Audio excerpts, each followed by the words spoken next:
Hi అండి, welcome to UG academy. నా పేరు ఉమా మహేష్.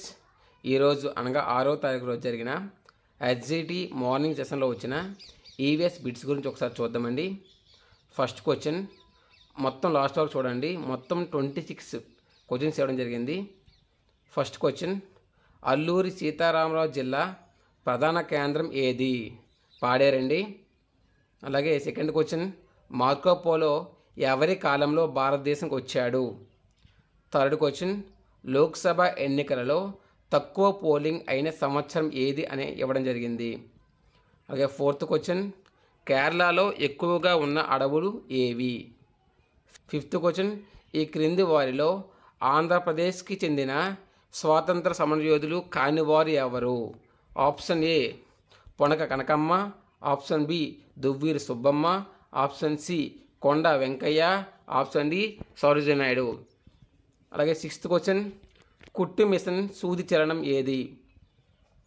సెవెంత్ క్వశ్చన్, వ్యవసాయానికి భౌతిక పెట్టుబడి ఏది? ఆప్షన్ ఏ భూమి, ఆప్షన్ బి రసాయనాలు, ఆప్షన్ సి యంత్రాలు, ఆప్షన్ డి నిల్వ. అలాగే ఎయిత్ క్వశ్చన్ చూసుకుంటే, భారతదేశ మొట్టమొదటి ఆరోగ్య శాఖ మంత్రి ఎవరు?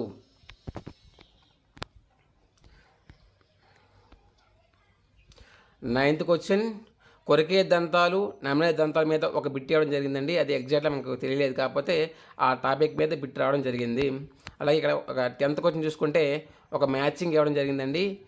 పిఈటి, నైలాన్, రేయాన్, పాలిస్టర్ ఒక పక్క ఇవ్వడం జరిగింది. సెకండ్ వైపు కార్పెట్, దుస్తులు, సీసాలు, పారాసూట్ ఇవ్వడం జరిగింది. మ్యాచింగ్ చేయమని ఇవ్వడం జరిగింది. అలాగే 11th క్వశ్చన్ చూసుకుంటే, ఈ క్రింది వాటిలో సరైనది ఏది? అంటే అక్షాంశాలకు సంబంధించి ఈ క్రింది వాటిలో సరైనది అని ఇవ్వడం జరిగింది. అలాగే 12th క్వశ్చన్, పుపుస సిరకి సంబంధించి సరైన వాక్యం ఏది?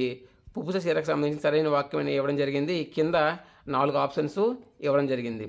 అలాగే 13th క్వశ్చన్ అండి, పచ్చికలు మరియు కాఫీ పంటలో నీటిపారుదల వ్యవస్థ ఏదని ఇవ్వడం జరిగింది.